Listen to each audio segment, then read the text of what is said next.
Have you ever dreamed of getting lost in a place where the streets smell of spices, the buildings are painted in every shade of blue, and the people welcome you like family? Welcome to Morocco, a country that surprises, charms, and stays with you long after you've left. Today on English Footing, we're taking you on a journey through this magical corner of Africa, a country where ancient traditions, natural wonders, and warm hospitality come together in the most unforgettable ways. Let's begin. The journey starts in the golden silence of the Sahara Desert. In the small town of Merzouga, travelers climb onto camels and disappear into the endless dunes. At night, under a sky scattered with stars, you can hear music, laughter, and the gentle wind shaping the sand. It's quiet, pure, otherworldly, and for many, it's the soul of Morocco. But Morocco is not just desert, it's mountains, cities, forests, and seas. In the north, nestled between green hills, lies a little town like no other, Chefchaouen, the Blue City. Walking through its blue-painted alleys feels like stepping into a dream. Every door and window, every stair and wall, is a different shade of sky and sea.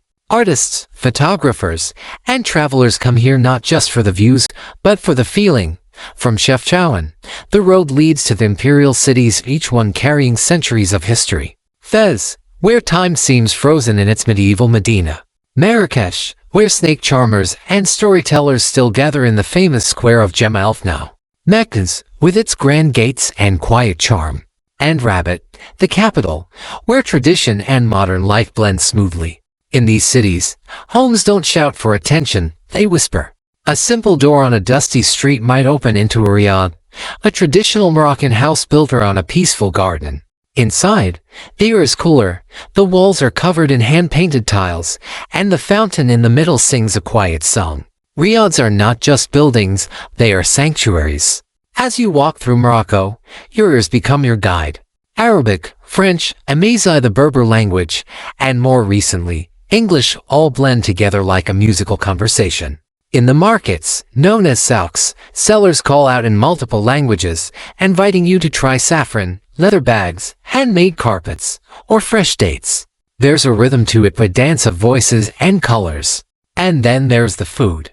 Moroccan meals are slow, flavorful, and meant to be shared. You sit around a large plate, and everyone eats together, scooping up tagine or couscous with bread, sipping sweet mint tea poured from high above the glass. The spices, the smells, the generosity of food in Morocco is a celebration. The landscapes shift quickly. One moment, you're skiing in the snowy peaks of the Atlas Mountains.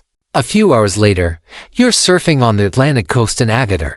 Between them, endless valleys and villages where goats climb argan trees, yes, actual goats climbing trees to eat the fruit that produces Morocco's famous argan oil. The country's beauty has caught the attention of filmmakers from around the world. In the ancient village of Ait Ben Haddou, the earth-colored walls have appeared in Gladiator, The Mummy, and even Game of Thrones. It's not a film set, it's real, and people still live there. But Morocco isn't just a feast for the eyes. It's a symphony for the ears. Music is everywhere, in city squares, mountain festivals, and family gatherings. Traditional Amazigh rhythms, spiritual Nawa music from the south, and Aleutian melodies from the north all tell stories of joy, struggle, and belonging.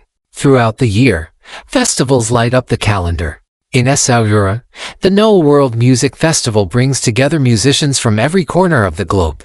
During Ramadan, families gather each night to break the fast with laughter and prayer. Even the smallest village may hold its own local festival to celebrate harvest, marriage, or history. Woven into all this is Morocco's deep pride in its craftsmanship. Every lamp, carpet, piece of pottery or leather bag is not just a product, it's a piece of someone's story, shaped by hand, passed through generations. In a fast-moving world, Morocco still values the slow art of making. The country is home to 9 UNESCO World Heritage Sites, each one whispering stories of the past. From the Roman ruins of Volubilis to the old Medina of Tétouan, these places are not frozen in time, they're still alive, still evolving. But for all its sights, sounds, tastes, and textures, there is one thing that every traveler remembers most. And it's not the blue city or the desert sunset. It's the people. Ask anyone who has visited Morocco, and they'll say the same thing. The people are so welcoming, so kind. Whether you're a stranger walking into a cafe, a guest in someone's home, or a lost tourist in a maze of alleys, someone will stop to help. Not for money, not for attention, just because that's what Moroccans do. They welcome you from the heart. Outro to 7:30. Morocco is a land of contrasts and connections, where the old meets the new, where mountains meet the sea, and where every road leads to a story.